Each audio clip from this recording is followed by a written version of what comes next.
Gold, trusted gold buyers. మీరు తాకట్టు పెట్టిన బంగారాన్ని విడిపించి ఈ రోజు ఉన్న మార్కెట్ ధరకు కొనబడను. అమృతం సీరియల్ అప్పుడు మీకు కొన్ని మూవీ ఛాన్సులు మిస్ అవ్వాల్సి వచ్చింది అన్నారు, టైం అంటే క్లాష్ అవటం. అది ఏమైనా కారణం అంటారా? మీకు కొంచెం సినిమా మీ జర్నీ స్లో అవడం వల్ల ఏమో ఉండి ఉండొచ్చు కూడా, కారణం అయ్యి ఉండొచ్చు కూడా.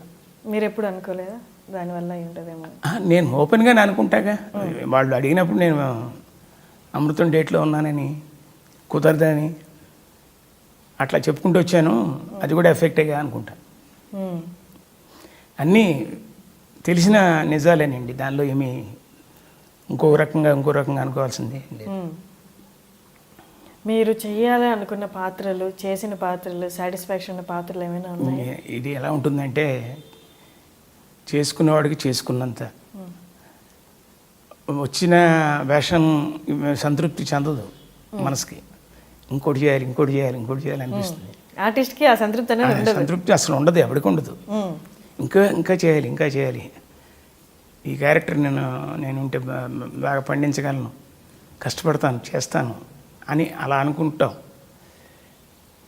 రాదు, ఆ క్యారెక్టర్లు మనకు రావు. అలా అనుకొని మనం చేయగలిగింది ఏం లేదు. మనం వచ్చిన అవకాశాన్ని వినియోగించుకోవడమే, ఇంకా అంతకంటే ఇంకేం లేదు. అమృతంలో మీరు కొన్ని ఎపిసోడ్లు రాసి డైరెక్ట్ కూడా చేశారు, నిజమేనా? లేదు, వాళ్ళు చేశారు. గుండం గంగరాజు గారితో పాటు హరిచరణ్ అని ఒక డైరెక్టరు, కాంచి ఎస్ఎస్ కాంచి, మన కీరవాణి గారి తమ్ముడు, గోపి కసిరెడ్డి అని ఒక అతను, శివాజీ రాజా కొన్ని చేశాడు. మొత్తం ఒక 10 మంది చేసి ఉంటారు. నేను చేయలే. నేనేంటంటే సీన్లో ఇది పండుతుందంటే ఈ మాట అంటే బాగుంటుందేమో అని అలాంటివి చెప్తుండేవాడిని. అది నచ్చేది వాళ్ళకి, అది పెట్టేసేవాళ్ళం. ఇలా చాలా సందర్భాలు. మిగతా ఆర్టిస్టుల్లో కూడా స్పాంటేనిటీ, సందర్భానుసారంగా మాట వాడడం అన్నీ ఉండేవి. అది కుదిరిందండి, చక్కగా మంచి సెట్ అయిన సీరియల్. అంతా అమాయకత్వం అందులో కూడా చూసుకుంటే, అమాయకత్వం, వెరితనం, పిచ్చితనం, తొందరపాటుతనం, సలహా ఇచ్చి మనిషిని నష్టపరచడం, అది కూడా కాన్ఫిడెంట్గా తెలిసి కూడా, అరే నీతో నేను ఎన్నో దెబ్బలు తిని కూడా మళ్ళీ నిన్నే అడుగుతున్నాను రా, నా కర్మ కాకపోతే చెప్పు అంటాడు. చెప్తే ఇలా అంటా అనమాట, అలా కొని ఇలా చేస్తే అలా చేస్తే మనకి ఎంత వస్తుంది, ఇంతవరకు మనం ఇంత సంపాదించింది ఎప్పుడూ లేదు, దిగుదాం అని మళ్ళీ ఆయనకి మళ్ళీ ఆశ, ఏమో వస్తాయేమో చూద్దాం అని మొత్తం నష్టపోవడం మామూలే. మీరు అప్పుడు ఇండస్ట్రీకి వచ్చిన తర్వాత మూవీస్ చేస్తున్నప్పుడు ఏదైనా పర్టికులర్ పర్సన్ ఇన్స్పిరేషన్ తీసుకొని వీళ్ళని నేను కలవాలి అని వెళ్ళి కలిసిన సిచ్యువేషన్స్ ఏమైనా ఉన్నాయా? అంటే షూటింగ్స్ దగ్గర వాళ్ళ షూటింగ్స్ కూడా ఉంటుంటాయి కదా, అప్పుడప్పుడే పాత తరం సినిమాలు చేయటం తగ్గడం, పెద్దవాళ్ళు అయిపోవటం, ఇవన్నీ జరిగాయి. మేము ఎంటర్ అయిన టైంకి సూర్యకాంతమ్మ గారు అక్కడక్కడ ఒక సినిమా చేస్తూ ఉంది, కైకాల సత్యనారాయణ గారు రెగ్యులర్గా చేస్తున్నారు, చంద్రమోహన్ గారు రెగ్యులర్గా చేస్తున్నారు. ఇక పాత ఆర్టిస్టులు ఏ ఫంక్షన్లోనో ఎక్కడోనో కలుస్తుంటారు. లైక్ శారద గారు, అంజలీదేవి గారు పెళ్ళిళ్ళల్లో, మోహన్ బాబు గారు అబ్బాయి పెళ్ళి అయితే అక్కడికి రావటం, అలా చూసాం వాళ్ళందరినీ. సో సుశీలమ్మ గారు పాట కచేరీలు చేయడం, దుబాయ్కి రావడం, ఆవిడని అక్కడ కలవడం, ఇస్రారు వీళ్ళందరూ పెద్దవాళ్ళు, చాలా పెద్దవాళ్ళు, వాళ్ళ పాట కచేరీ వినడం,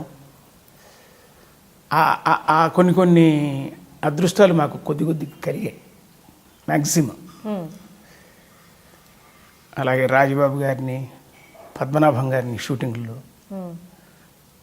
అందరూ పెద్దవాళ్ళందరూ, గుమ్మడి గారితో సహా పెద్దవాళ్ళతో అందరూ అని చెప్పడం, కొన్ని వేషాలు, కొన్ని సీన్స్ వాళ్ళు చేస్తుంటే మేము పక్కన ఉండడం, మా అదృష్టం ఆ షూటింగ్లు చూడడం.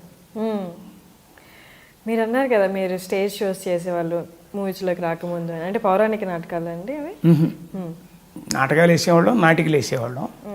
At the same time skits అని అంటున్నారు ఇప్పుడు మీరు చూస్తున్న జబర్దస్త్, అవన్నీ మేము 40-35 ఏళ్ళ నుంచి చేస్తున్నాం.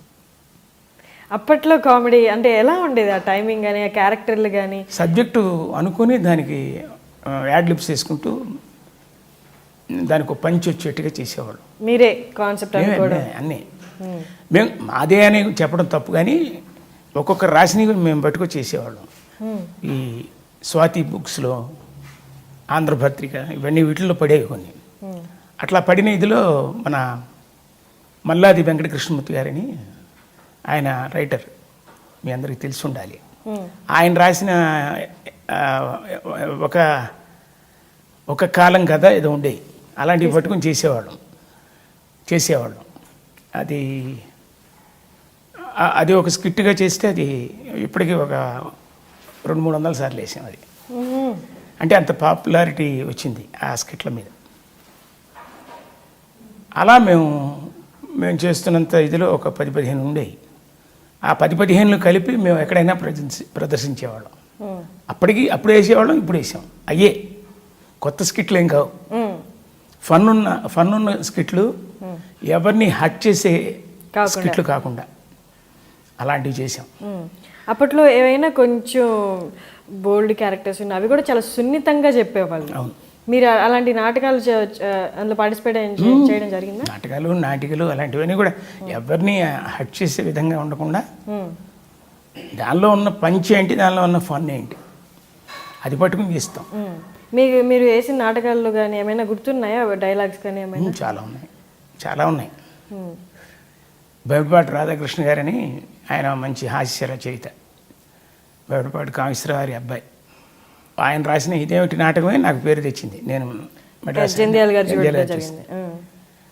అదో మంచి క్యారెక్టర్. ఆ అక్క కూతుర్ని లవ్ చేస్తాడు. ఆ అమ్మాయి హీరోని లవ్ చేస్తోందని తెలిసి సాక్రిఫైస్ లాంటిది చేసి ఆ అమ్మాయిని అబ్బాయికి ఇచ్చి పెళ్లి చేస్తాడు. ఎవరు? ఈ అమాయకత్వం మామయ్య.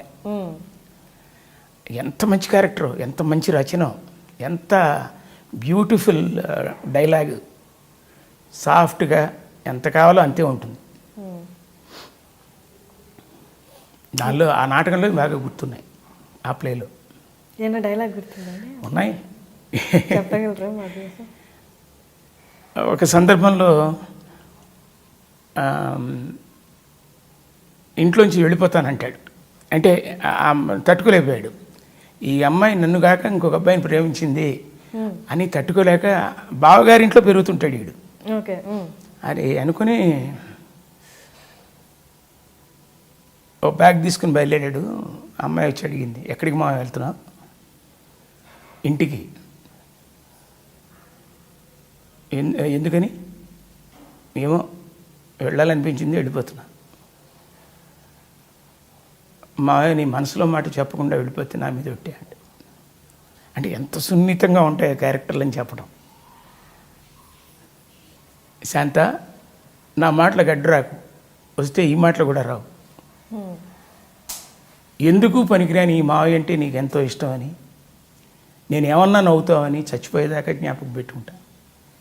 అంతేకాదు, నీకోసం, నీకు ఇష్టమైన వాళ్ళ కోసం ఎప్పుడు ఏం చేయమన్నా సిద్ధంగా ఉన్నాను నమ్ము. కానీ నువ్వు ఎంతో ఆనందంగా ఉన్నప్పుడు, నువ్వు ఎంతో హాయిగా ఉన్నప్పుడు, చిన్న చిన్న పాపాయిలు నిన్ను చూసి నవ్వుతున్నప్పుడు వీలైతే ఈ వెరిమాయను ఒకసారి జ్ఞాపకం పెట్టుకుంటావుగా. ఇంత ఉంటుంది, ఇంత సెన్సిటివ్. అది చెప్తుంటేనే మాకు ఏడుపు వచ్చేసేది, అంత మూడ్. రచన అలాంటిది. నేను ఎప్పుడు అదే అంటాను, రాసేందుకు ఏదన్నా ఉంటేనే చేసేందుకు ఉంది, చేసేందుకు ఏదన్నా ఉంటేనే తీసేందుకు ఉంది, తీసేందుకు ఏదన్నా ఉంటేనే చూసేందుకు ఉంది, చూసేందుకు ఏదన్నా ఉంటేనే చెప్పుకునేందుకు ఉంటుంది. అంటే రచయిత ఎప్పుడు మొనార్క్. రచయిత నుండి మొదలు రచయిత తను అనుకున్నది కరెక్ట్గా స్క్రిప్టు, అటు నాటకపరంగా కానీ సినిమా పరంగా కానీ స్క్రిప్టు కరెక్ట్ అయిన పద్ధతిలో వెళుతూ అన్ని ఎమోషన్స్ని కరెక్ట్గా రాసినప్పుడు, ఆ ఆర్టిస్ట్ ఇన్వాల్వ్ అయి చేసినప్పుడు డైరెక్టర్ కూడా గొప్పగా తీయటానికి అవకాశం ఉంటుంది. డైరెక్టర్ కూడా అని కూడా అనకూడదు మాట, డైరెక్టర్కి ఒక ఆయుధం ఇచ్చినట్టే. అంత బాగా మంచి రచనే. అందువల్ల మంచి మంచి రచనలు చేశాం కాబట్టి మేము గుర్తింపబడ్డాం. అది అమ్మాయి అహనా పెళ్ళింట్లో చెవిటి వేషం చిన్నదే కానీ అది దాని పవర్ బాగుంటుంది. అవును, ఆ రకంగా చేసిన ఇది క్యారెక్టర్లేనమ్మా. క్యారెక్టర్లు రచన బాగుంటే ఏదైనా స్క్రిప్ట్ బాగుంటే ఏదైనా బాగుంటుంది. And for more videos, Please subscribe to iDream. Please subscribe to iDream. Please subscribe iDream. And please subscribe to iDream. For more videos, subscribe to iDream.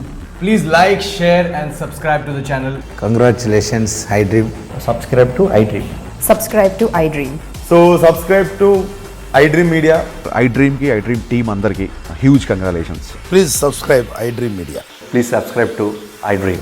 Subscribe iDream. Please subscribe to iDream. iDream అంటే నా కళల ఛానల్ను subscribe చేసుకున్న నోరు తిరుగుతలేదు, మీరైతే గంట గుర్తు కొట్టండి. For more such videos, please subscribe to iDream. Subscribe to iDream. Please subscribe to iDream. Please subscribe iDream Media. Please do subscribe to iDream. Please subscribe to iDream Media. For best entertainment and information, please subscribe iDream. And don't forget to subscribe to iDream.